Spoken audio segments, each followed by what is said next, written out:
What's up? It's me, your pal, Jason Louv, back again with another awesome interview. This one is with Erin Doppelt, who is a really, really insightful, sweet, and compassionate life coach and spiritual practitioner with a really, really interesting story about studying Kabbalah in Israel and then going to India to learn yoga and then coming back to her home tradition. We talked a lot about spirituality. We also talked a lot about current events in the Middle East. And we had a really unexpected and actually really, really great conversation. You're really going to like this one. Make sure to like and subscribe. I can't say it enough. Nobody can on YouTube. Make sure to like and subscribe so you can get our regular updates on our regular videos, which we are releasing for free for you on a regular basis. All right.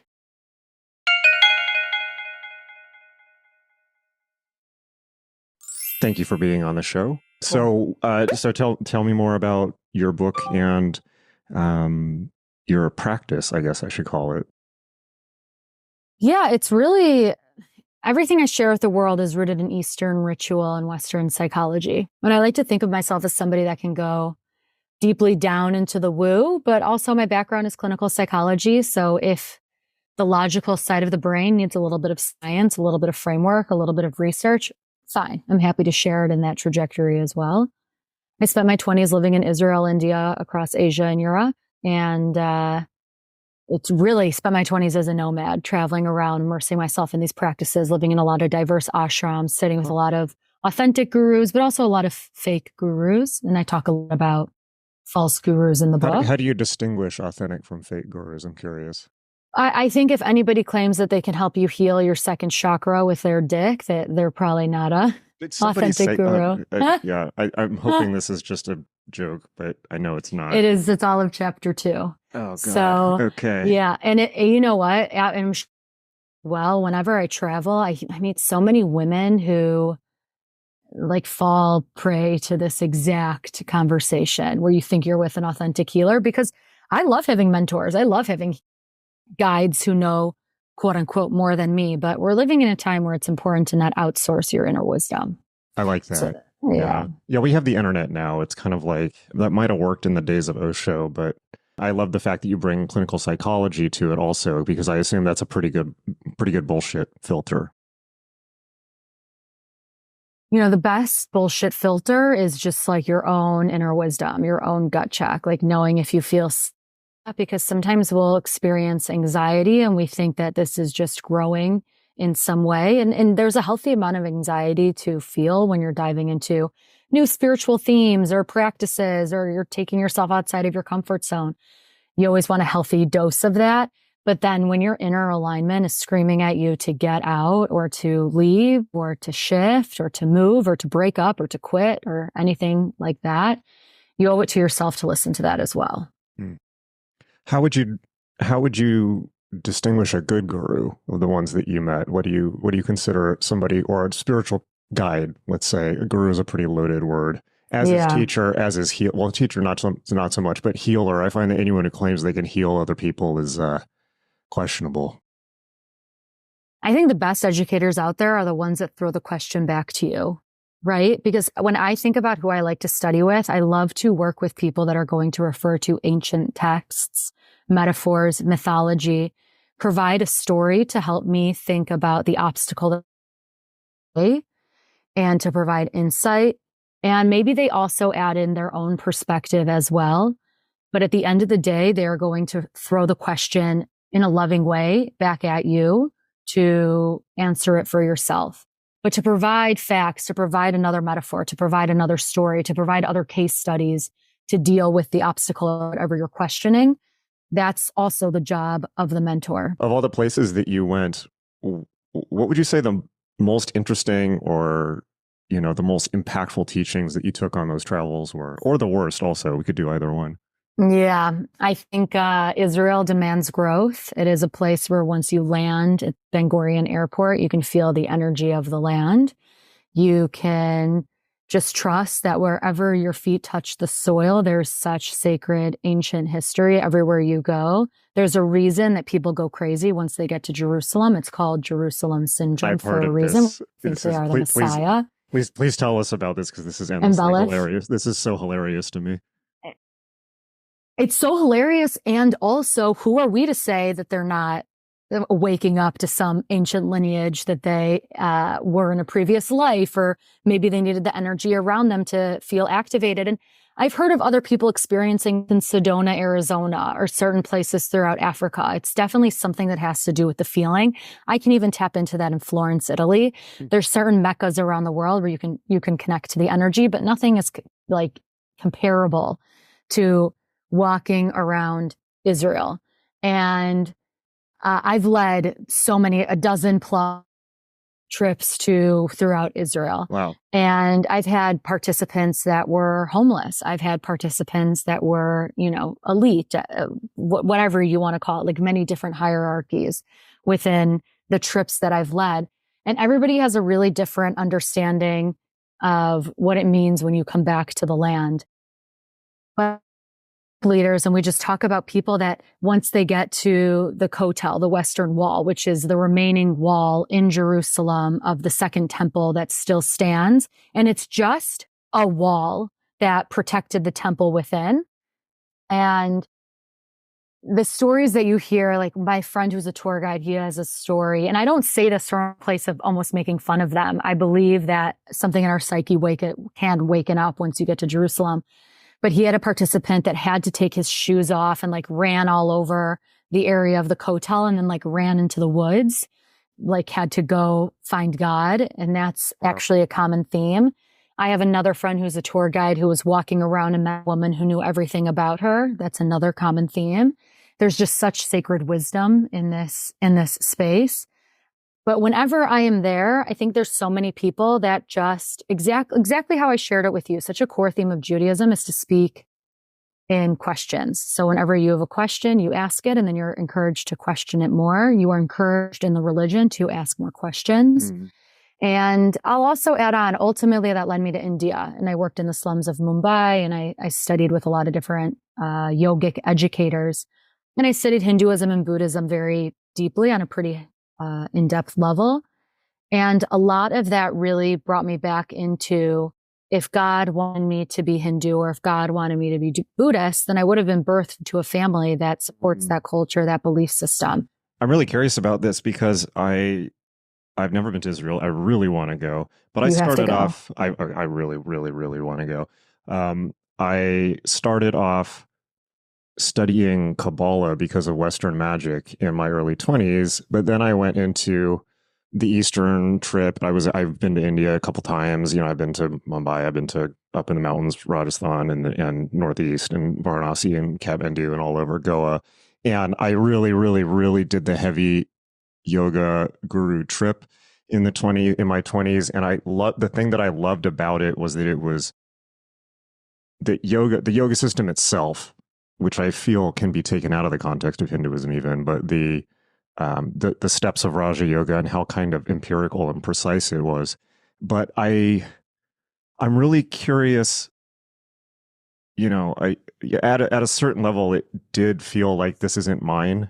It wasn't core, because even, I was raised fairly secular, but nominally Christian. So I grew up absorbing the ideas of the Bible as spirituality, and that's hardwired. It's just, and so, but I'm curious about your experience, going back and forth, comparing, because also, I've met so many Jews particularly in LA and New York, who are heavy duty into Buddhism, right? And sometimes Hinduism, but particularly Buddhism. And so I'm not sure what the politics of that are, but I'm interested in kind of your experience hopping between those worlds, very much so.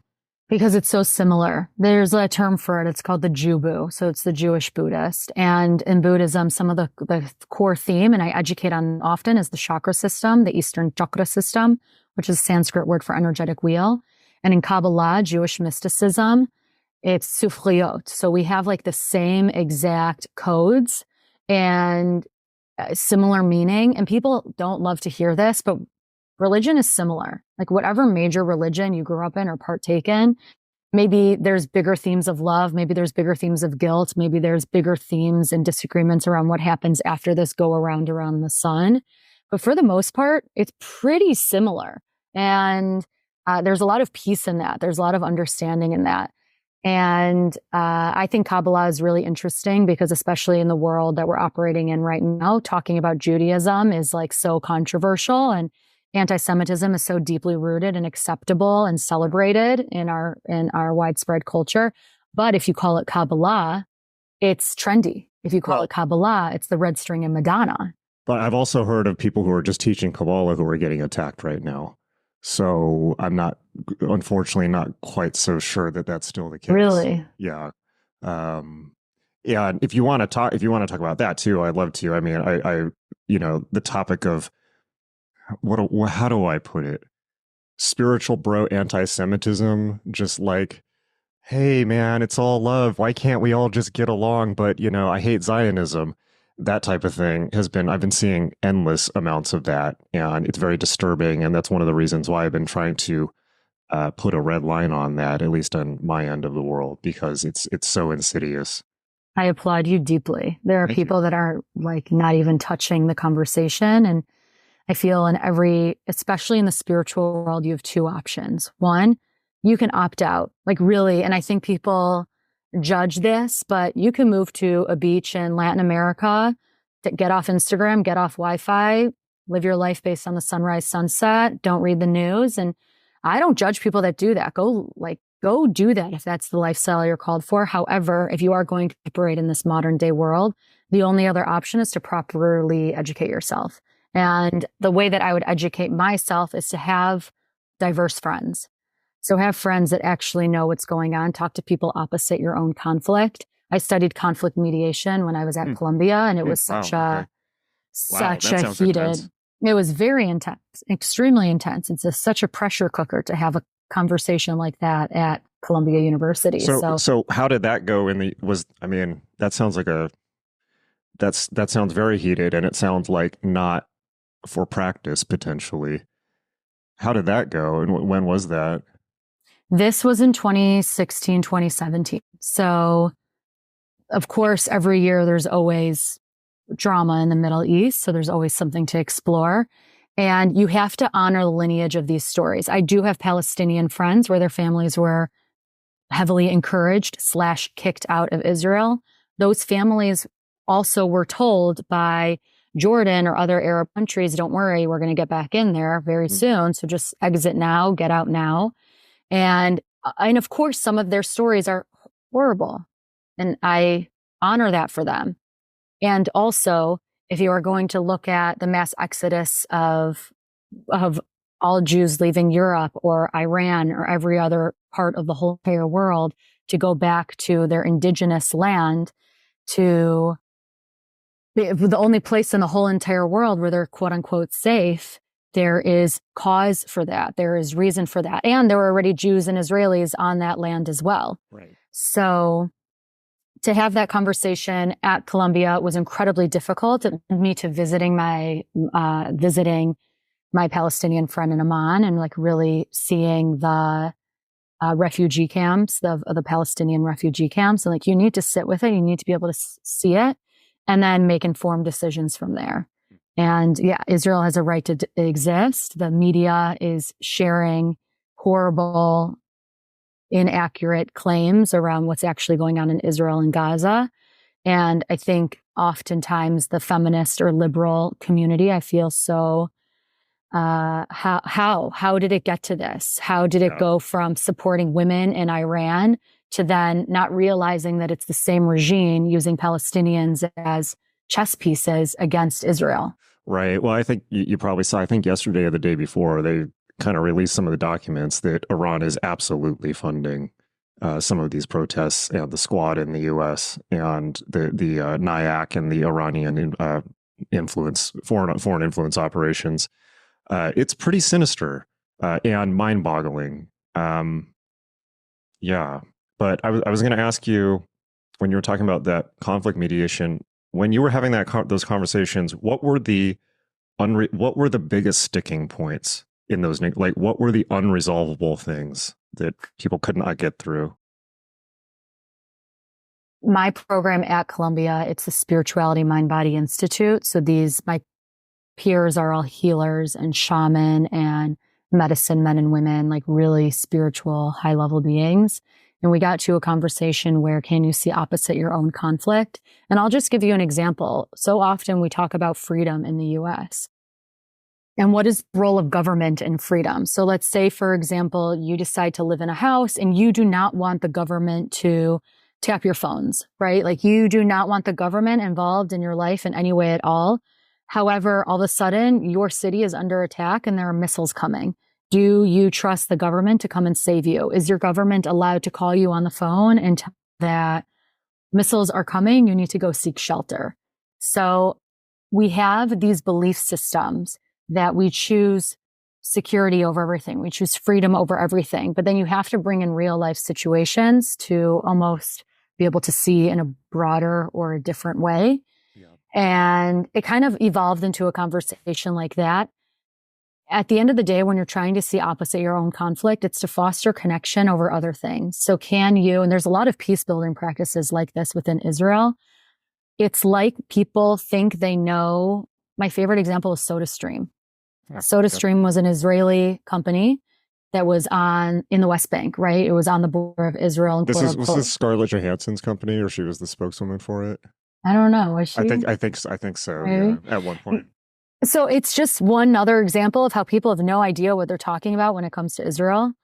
Israel has this company, SodaStream. It makes your water bubbly. It was on the border of Israel. It was in the West Bank, and they employed Arab Israelis / Palestinians, however they want to identify, giving them jobs, supporting them. Tons of Israelis, tons of Palestinians, Arabs, Jews, Muslims, getting along very, very well. And then BDS comes in and they start boycotting SodaStream, and they're saying you can't support SodaStream because it is an Israeli company. So Israel ends up moving SodaStream into the desert, into the Negev, and now it's a totally different demographic of people that now work at SodaStream. So all of these Palestinians, all these Arab Israelis lost their jobs because of the BDS movement. And it's so backwards. It's people think they know what they're talking about, and it's not their business. Can you explain BDS a little bit? Because, obviously it's connected with some bad things, but do we have a sense of who they are and who is funding them? Because one of the disturbing things about BDS is you see it connected with people like Roger Waters, who's just total nut jobs, or people outright supporting terrorism. But the other thing is, it was disturbing for me as an American to see, the Israeli lobby getting these writers into federal employees are banned from speaking out, joining BDS, or speaking out against Israel, which I understand pragmatically, but Americans don't like restrictions on our free speech.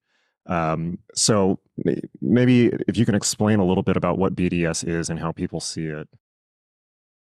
BDS translates into boycott, divestment, and sanctions, and it became really popular in college campuses. And it is the practice of encouraging the government, the school system, whoever you identify as leadership, to distance themselves or bring money into the state of Israel. What people need to realize is the SIM card that we use in our phone was created in Israel. The irrigation system that waters your plants was created in Israel.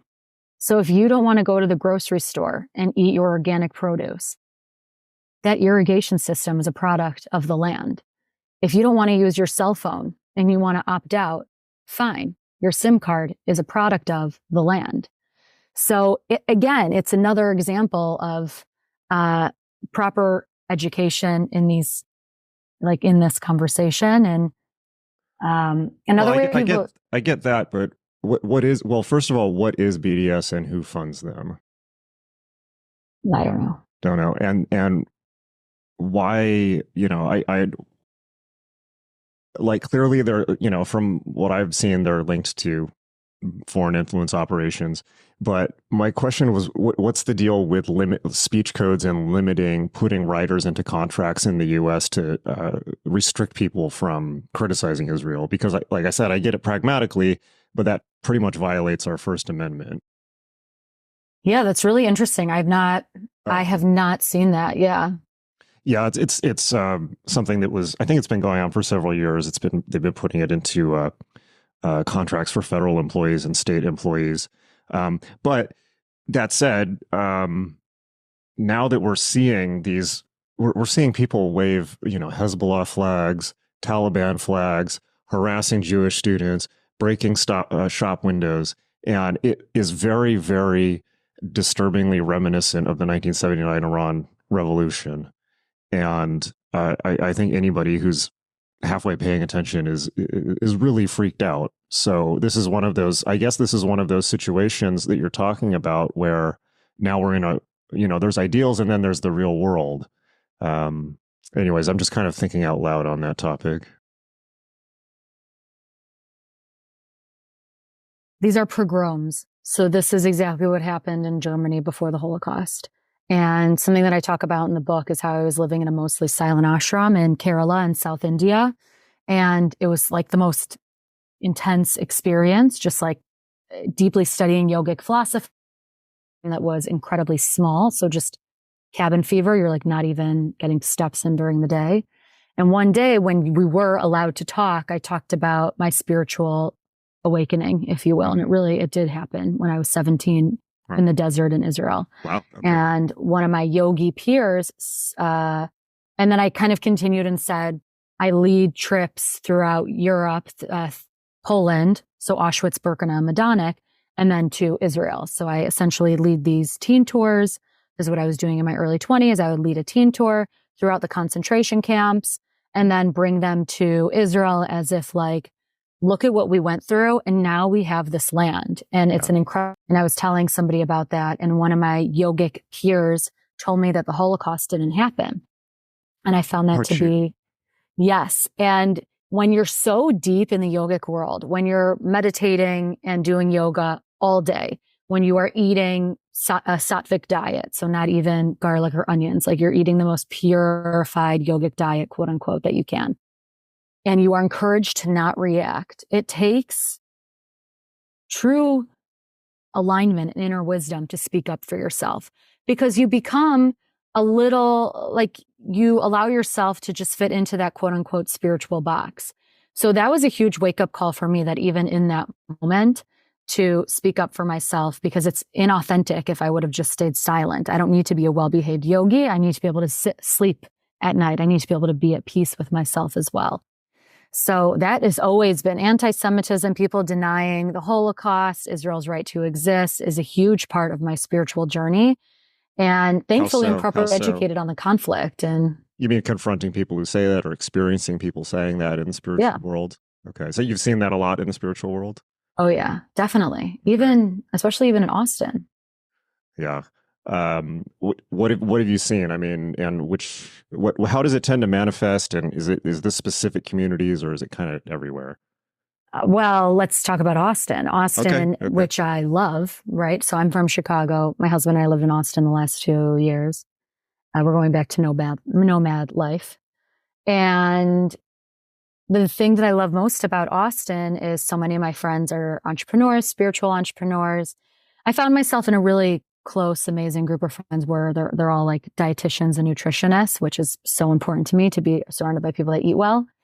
And there's also a lot of spiritual entrepreneurs that the second, like right after October 7th, immediately started posting free Palestine stuff and raising money for different organizations that we now know to be extremely corrupt. Yeah. And these are people where I had them on my podcast. I helped promote their books. Like I supported them deeply and completely.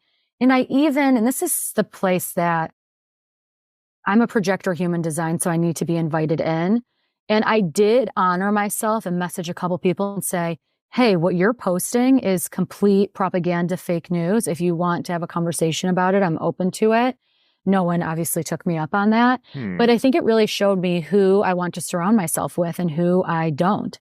So, and that keeps continuously happening, especially in this specific conflict. Yeah. I mean, even for me, I've just been speaking up about it. I'm not Jewish, but I've been getting a taste of it. I've had friends. You got attacked. Oh, I saw your post. Yeah. Yeah, I mean, I've been getting attacked for 25 years every day online, so it's just fun to me, honestly. Like, I really don't care. But no, I've had even friends from back when I was 19, like, sending me the most horrible, nasty things. I had a friend send me a thing on Venmo that was a request for $1,000 with the note "piss" on it, for supporting Israel. And this is somebody I've known in person as a really, really close friend for a long time. So it's just, but of course, the more I see that, it has the opposite effect. It's just like, well, fuck you then. It's like I'm going to triple down. And I've really been inspired by Israel's attitude in that regard. But it is definitely, this must be really hard for Jews in the spiritual community for a lot of reasons. One, because y'all built a lot of it, right, and maintain a lot of it. And the second is, there are so many Jewish people that have gone into experiencing other faiths. At one point, I was even in a Sufi group in New York. It was almost all Jews doing interfaith dialogue. Yeah, So absolutely. yeah, and it was like right near like ground zero. And so many, particularly in America, so many Jews go out and explore other spiritual communities, and some of them come back to Judaism, I suppose, and some don't. But I suspect that right now is probably a litmus test of how a lot of those communities really feel. And I've seen a lot of anti-Semitism hiding under the, hey, like, what, both sides are bad, somehow Israel is as bad as Hamas, doesn't make any sense. Or, just what you were saying, which is, why can't we just transcend it? Well, it's like, if you're, pro tip, if you're commenting on social media, you have not transcended anything. You're on a smartphone, so you're involved in real life. But even out to like straight up, like anti-Zionism, I hate Zionists, thinking that's not anti-Semitic, things like that. And this must be a very, very tough moment for people, which is another reason why I feel compelled to say we're not all like that. I very much support Israel. So, Jason, that means so much to me to hear that. When I went to I know we were supposed to talk earlier, and I went to your Instagram to kind of just make sure everything was okay. And I saw you post the celebration of Noah being a rescued hostage. And that takes so much courage. I know you've been in this space for a long time, but to see an ally during this devastating time, because it is devastating, we are hurting. I went into labor a month after October 7th, and I'm all about God. Congratulations. And I was thank you. And it was 40 hours of natural labor. And when you go through natural labor, you need a higher power to move through that. And I was wrestling so deeply, and I still am. And you're encouraged in Judaism to wrestle with God. And I'll just offer kind of what's been helping me through this. And it's that miracles come in the form of people. So Jason, to me, you are a miracle. The fact that you are even speaking to your community about this, because we have divine agency. God may have like, quote unquote, a big plan. Sure. Where was God during the Holocaust? Miracles happen through the form of people. So it's people either showing up, or people turning a blind eye, or people opting in to believe into a corrupted regime. So to me, Jason, and to so many people that have followed you and trusted you, you're doing God's work. Like, you're really a miracle in this space. Yeah. It's surprising for it's like my new phrase right now is like, radical Islam may love death more than Jews love life, but they don't love death as much as Goths from Southern California. They picked on the wrong people. I really appreciate that. Thank you. And for me, that's so wonderful to hear. But for me, it's just like, the thing is, all that I'm doing is what they told me to do in elementary school. It's like, when I was in sixth grade, a Holocaust survivor came in, told us what happened, told us, at least what you can tell sixth graders, which is not very much. And we got shown video of Auschwitz in 9th, 10th grade. And Holocaust education was a thing when I was in school. Maybe it's not now. So I feel, this is a pretty black and white, clear situation. It's like, when they start coming for the Jews, the right answer is no, you can't do that. And it's not like anyone can claim that they haven't got that message after 70 plus years of Holocaust education and media. And yet here we are. So I really appreciate that. I'm more shocked that other people don't see that so clearly. And I also feel, we're talking about the spiritual community. It's kind of like, if you claim to be spiritual and white lighty and all that, but if you are confronted with the moral conundrum par excellence, do you support Jews when people start coming for them? If you check out of that or go in the opposite direction, like, your spirituality is bullshit. Sorry, I don't care what tradition you're from. That your spirituality is bullshit. It's just a self-serving, narcissistic thing. That's a pretty clear thing. I mean, and you don't need to be spiritual to understand that that is a clear black and white ethical thing. You don't have to be spiritual to see broken shop windows and people attacking that synagogue in LA, or the on and on and on and on, burning flags, all of this. You don't have to have any special type of spiritual or ethical insight to just be like, no, we don't want that here. Thank you for saying that. Absolutely. And then where did you grow up, Jason? San Diego. Nice. Okay. San Diego. Beautiful. Yeah, it was. It still is. LA, not so much. Yeah. Yeah. It's shifting. I mean, it's my family's community in LA. I mean, it's horrifying. And I'll just, for anyone who's listening, like, we're also devastated for the loss of innocent life in Gaza. That's not what Israelis want. Right. And I think, like, people need to hear that the largest quote unquote ceasefire protest is happening in Israel. They want this to end and are devastated alongside everyone. These are their neighbors. There was especially the kibbutzim that were on the border of Israel and Gaza.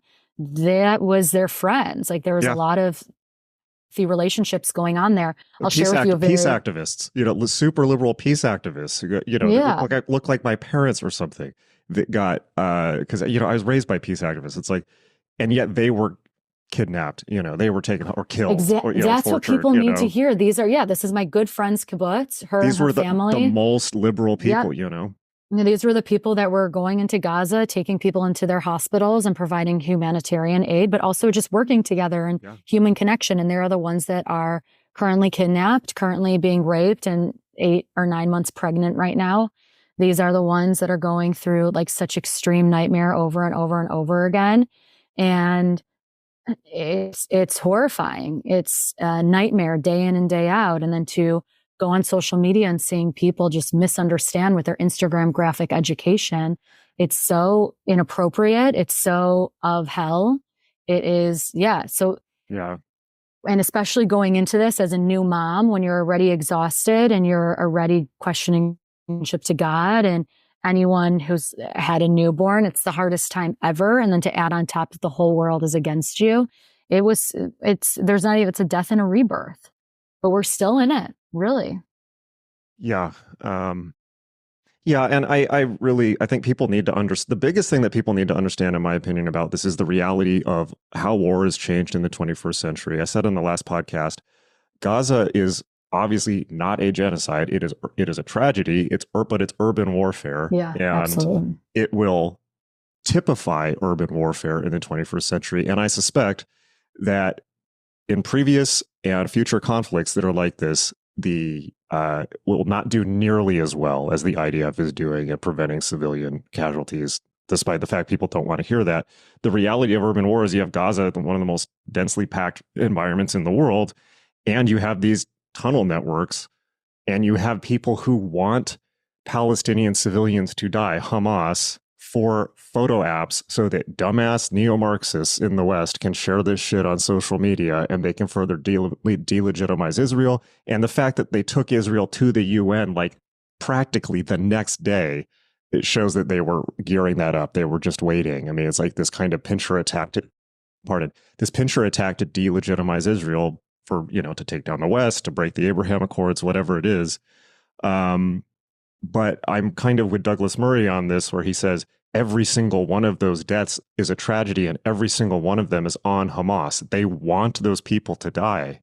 And I don't think that that's some type of Israeli propaganda line. It's unbelievably cynical warfare from a terrorist organization, which is way bigger than Palestine. Hamas is Muslim Brotherhood, which is throughout, and there's Iran. I don't not really fully understand the complexities of it, but these are international groups that do not care about Palestinian civilians. And I think also people get very confused because they have all this kind of old math from the PLO days when it was kind of a Marxist thing, and Yasser Arafat, and that was also insane. But they don't realize that that's a whole lot different from Muslim extremists, like religious fundamentalists, which was not what was going on in the 70s. So I think people need to understand how cynical Hamas actually is and how little they care about.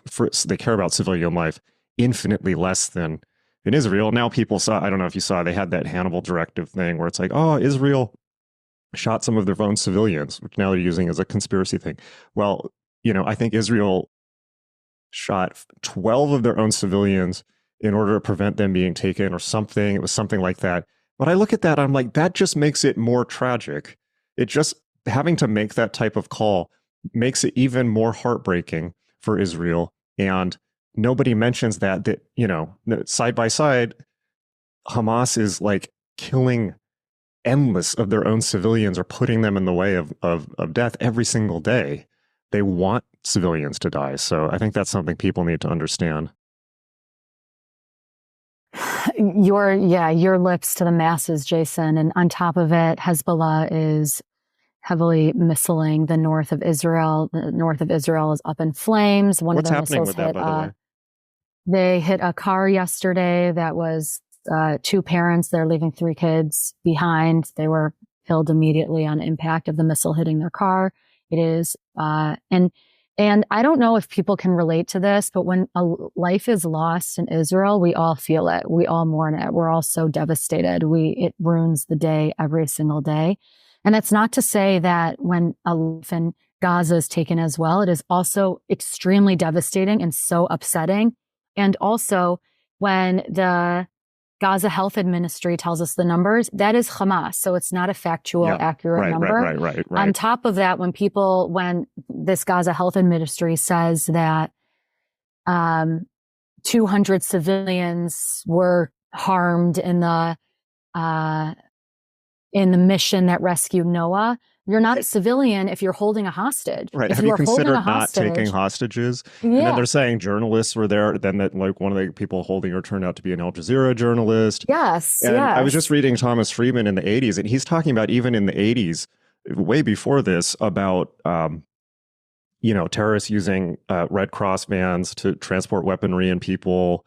And so it's really sickening to realize how much of this is just set up for pure optics on their side.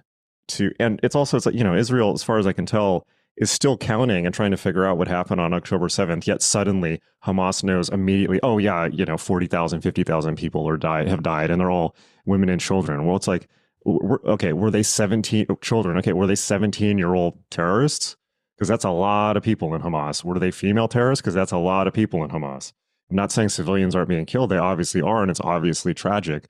But I think if there's one thing that I can bounce to people who are listening to this, it's maybe look a little bit at urban warfare and how it works, because you'll figure out really quick that it's not cut and dry. It's the worst possible situation, and that's been recognized since the beginning of warfare. Or warfare within cities is unbelievably bad, and everyone can be a combatant, and everywhere is a sniper perch. Well, an example is, and then I'll stop talking. Sorry, I'm monopolizing your time. I love it. People complain forever about Israel not letting concrete into Gaza. Well, if you study urban warfare, concrete is the number one weapon in urban warfare, because you can use it to create cover for people to hide behind. You can use it to create cover for snipers. It's the most effective weapon in urban warfare. So there's a reason why that concrete's being limited. But people don't understand that. They just think, you're just starving them out or something.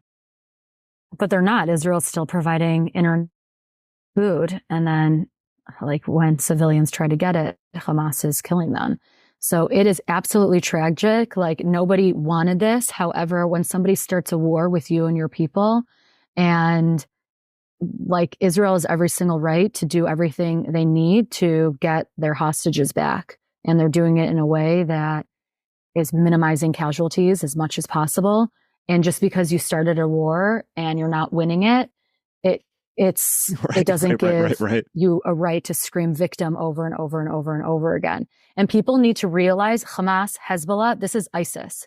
So the same people that conducted 9/11, the same people that want destruction of Israel, they want the destruction of America. They want the destruction of the West. Queers for Palestine, the second you put your foot in Gaza, you would be slaughtered. Chickens for KFC. It's mind-boggling. Mind-boggling. Yeah, it's like a alternative reality. Yeah. Yeah. Chickens for KFC. Right. I love it. That's not my line. Can you maybe, I'm still trying to figure out the wider politics of the Middle East. I'm trying to understand the difference between Sunni and Shia networks and specifically between the Muslim Brotherhood and the influence from the Islamic State, the Islamic Republic in Iran.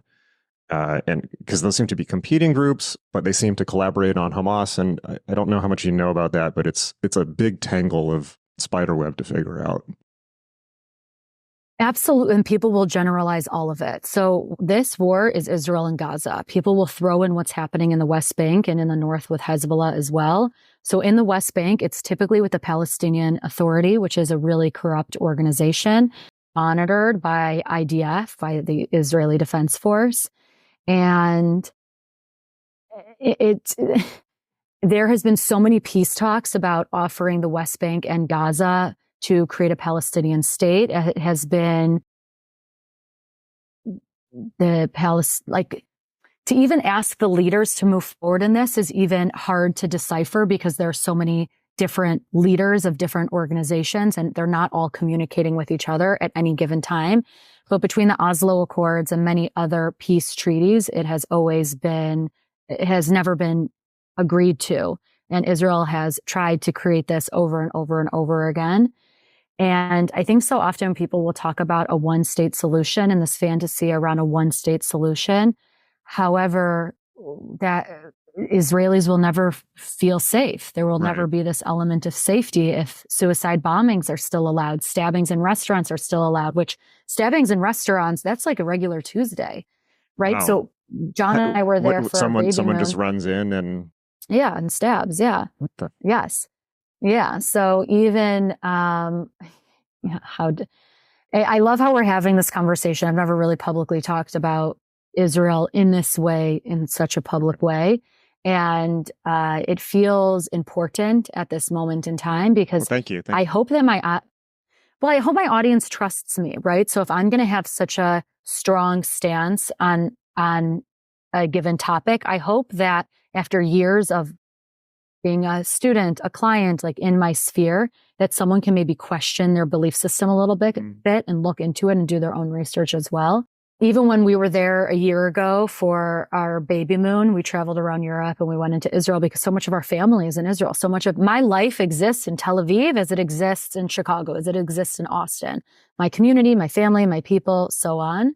And when we were there, there was a Palestinian who got agreement to receive treatment at a hospital in Israel, rented a car and drove the car into oncoming traffic, ran out with a knife and tried to stab as many people as possible and was immediately eliminated because this is Israel and they know what to look out for. And these are a group of people where it's mandatory to move through service at the age of 18.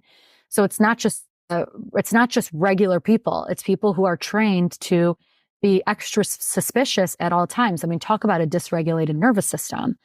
So this happens all the time. With that said, myself and so many people, I feel safer in Israel. I feel so safe in Israel as a Jew, as opposed to my 4th of July 2 years ago in my sweet hometown was a mass shooting. And it was an act of anti-Semitism. And when you are at a mass shooting in your hometown where you feel safe, that is something, because of anti-Semitism, that is something that you can't unfeel in your body. That is something that you can't unlearn. So you have these life experiences that just kind of pull the veil around. People are taught hate over and over and over again. Well, even in Austin, I mean, you know, I have talked to Jewish friends, particularly one in New York, who said, there's no anti-Semitism, particularly not over Israel. I don't support what Israel's doing. What are you talking about? There's no anti-Semitism. And it's like, well, okay, then why has Biden tweeted about it twice in the last week?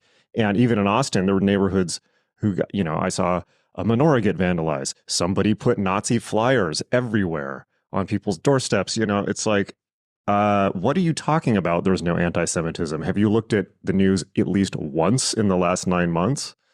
It's insane, but it's I see there's a lot of kind of just like active denial. It's bizarre. Yeah. And then I'll just circle it back to kind of what we talked about in the beginning. Anti-Semitism is so deep within that even Jews go outside of their religion because it's not cool or sexy to be Jewish.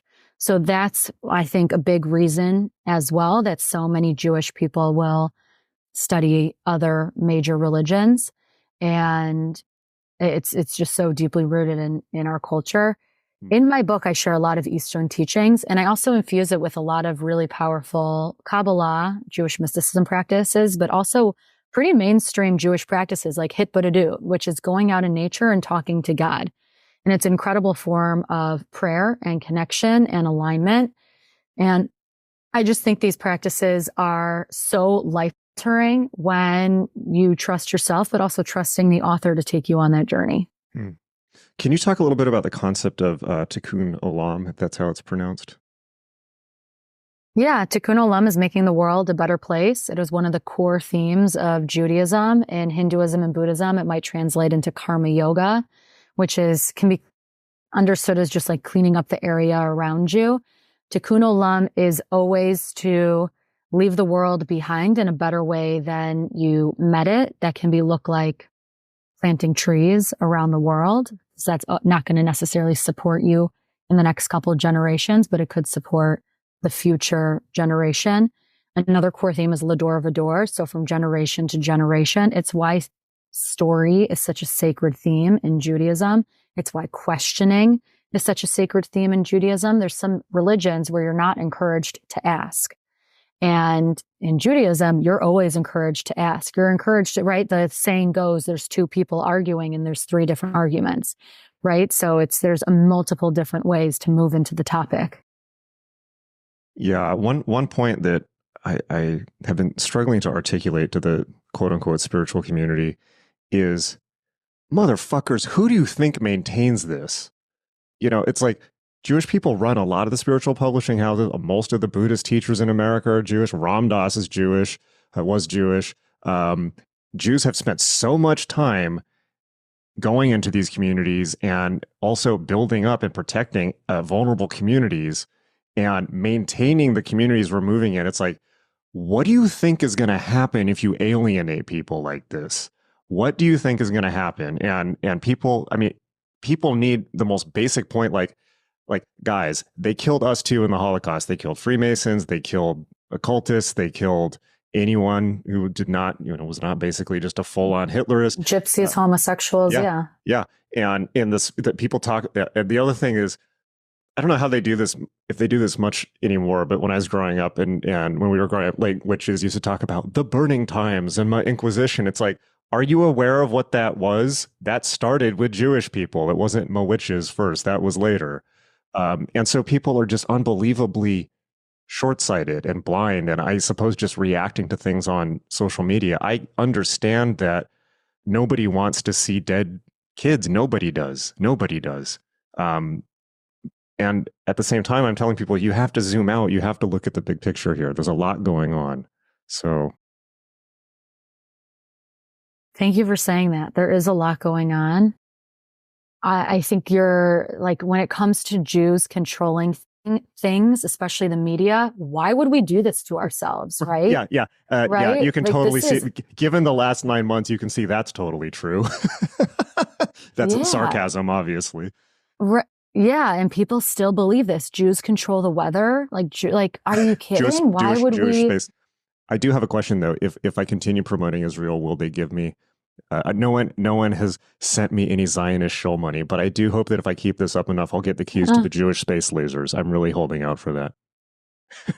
Yeah, I don't think it works like that. You may, however, find somebody to fund your trip to Israel so that you could use your platform to properly educate your community. Oh, I love that. Yeah, yeah, I love that. Then they'll really call me a Zionist shill for real. Yeah. One of my favorite things that people tell me is I've lost the plot. People tell me this over and over again, and my response is, "What plot are you motherfuckers following? I didn't get a script. Are you guys all reading off a script? Because I've just been winging this on my own, ethical internal reasoning. So can you guys fill me in here on what script you're all reading from?" Well, it comes back to the greatest spiritual teaching of all. What is God? God is truth. So if you are always in alignment, you are going to be speaking, you're going to be authentic, right? So God, truth, authenticity. If you are sharing the truth, and this is the thing about truth, is so often, and I had this amazing conversation with Dr. Sheila Nazarian, who's an incredible activist and doctor and woman in general. And so often people share your truth, share your truth. And it's like, do we all have these multiple given truths? But when you share the truth, like the holy grail of the truth that's supported by history, that's supported by artifact, there's no denying the truth. And I think it's what's so sacred about you, Jason, showing up in this world and speaking from this space, because No one's ever called you me have your sacred own before. inner compass. Yeah, well, you have your own inner compass that you need to speak from. So, I hope I am celebrating you in that Thank moment, you. in this moment. Well, I appreciate that. I think that, well, one thing I really appreciate that. And one thing that I have seen that will hopefully be encouraging to people who are listening to this, and I don't expect everyone to agree with me. And it's, there's lots of people who, attack and troll me, and I don't like that. But if people disagree respectfully, that's fine. This is like one of the most complex ethical minefields on the planet, and has been for a long time. So there's no cut and easy answers on this. So, and we need to have a conversation about it. But one thing that I have seen is, I felt, and probably a lot of other people are hopefully seeing this as well. I felt a need to speak out, and then when I did that, I got attacked a lot online. I lost thousands of followers. I lost a lot of revenue. I lost tons of podcast followers, whatever. But behind the scenes, people were all sending me messages saying, "Thank you, thank you, thank you. I want to speak out, but I have a new baby, and I'm scared." Or, and then that courage had a knock on effect. And so people are now, and I hope this conversation continues it too. It gives other people kind of permission to speak out also. And so I hope people who are listening to this do that in their own way. And I guarantee that you will have a very, very good feeling about yourself afterwards. For me, it's just if I can meet my own eyes in the mirror, that's enough for me. Yeah. But, and so I will say to people who might want to speak out about this, but are a little bit scared, whatever people attack you for online. First of all, a lot of those people that attack you are probably bots and troll farms. And the second is, what you gain is so much more than what you lose. To meet your own eyes in the morning is the biggest takeaway from this conversation. If you do not have yourself at the end of the day, if you do not have your integrity, you have nothing. If you think you're on the spiritual path and you are not doing the needed work to properly educate yourself, to meet your own eyes in the morning, to ask the hard questions, then this is not your highest possible timeline. And that's a pretty tachlis in Hebrew. That's the bottom line for all of it. And another thing that you said that I really want to respond to, it is really hard to speak up. And I did not have the energy for it for a long while because I'm a new mom. I'm not sleeping. You're in this delirium. You're learning. It's the biggest learning curve ever. So I always trust that for anyone who's listening, I encourage you to speak up, and you are safe in knowing that if you choose to maybe speak up behind closed doors or not publicly on social media, that there is going to be somebody out there that will speak up on your behalf. And we need to just keep encouraging each other to speak up over and over and over again, because there is truth and there's right and there's coming back home to God. And all of it is rooted in this inner authenticity, this inner alignment, which is essentially what my whole book is about, but in a different way. I just don't want these goddamn blue hair communist furry motherfuckers ruining my country. That's what it comes down to for you. Absolutely. Well, no, that's not what it comes down to. But I'm actually quite enjoying this. It's entertaining. But it has brought a feeling of it's brought a lot of good feelings. So I encourage people who are listening to this to think about that, and that you do gain a lot more than you lose speaking out. And we're in a, you know, for the last 10, 15, 20 years, we've been in this culture where everyone is increasingly afraid to speak out and go against the mass opinion. But guys, we're now in the time where the mass opinion is like literally Germany 1933. Okay, so now's the time. It's okay to get canceled. I love if it's over the right thing. It's like, if you're just being an edgelord and trolling people and just being an asshole online, that's one thing. But if you get canceled for saying the truth or the right thing, like, who cares? It's like, great, you're a hero, wonderful. I'm not saying I am, but you know, like I think anyone who speaks out about this, that's how you will feel. You know, and so I encourage people to do that if they feel so called to. To celebrate thinking differently. And I think with the mass awakening during the pandemic, that propelled a lot of people on the spiritual and self-development path. And just like a good mindful reflection, if the mainstream world is sharing one major reflection, then you have to do the needed work to discover and study the alternative view. Yeah. Because that's the one that might be quote unquote right, or the one that sets you free or is in more alignment with your belief system. Yeah. Never go with the crowd. It never goes anywhere good. Well, I know you have to go, so we talked about a lot, but please tell people about your book and where they can where they can find you online. Jason, thanks so much for having me. This was a conversation that I really have yet to dive into in this way. So, may it serve whoever's listening. I hope it gives you the information needed to think critically and to do your own needed research. If you love Eastern ritual and Western psychology and you want to double your devotion and be on your own highest possible timeline, which I believe is your most nourished, joyful, authentic path, you can check out my book, Nothing Can Stop You, A Revolutionary Guide to Unleash Your Authentic Self. It's filled with a ton of diverse practices rooted in Eastern ritual and Western psychology. So, and you can hang out with me on Instagram at Erin R. Doppelt, ErinRDoppelt. Do you do workshops or anything like that? Yeah, I'm best known for the Aligned Coaching Certification, which is a year-long program, about a 9-month-long program where you become a certified meditation teacher and spiritual psychology coach. And it really comes from the mass need to create more teachers, to create more coaches, to create more mentors and healers, and of everything that I share with the world. I mean, it's an in-depth meditation teacher training.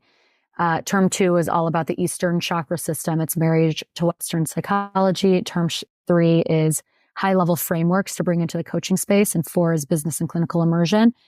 And of course, because it's me guiding it, I will offer you the framework. You choose what resonates, question it for your own self, integrate the material in your own way, and then go forth and share it in a way that feels in alignment and authentic to you. And I have retreats launching all around the world, so feel free to hang out and stay tuned. Wonderful. Well, my cat just snuck behind the computer and he loves pulling the cords out. So in the middle of the podcast. So thank you so much for being on the show. Hopefully we can do it again at some point. And thank you for speaking. Or thank you for all the nice things you said. And thank you for having this conversation in public. My great joy, Jason. Thanks for the work you're doing in the world.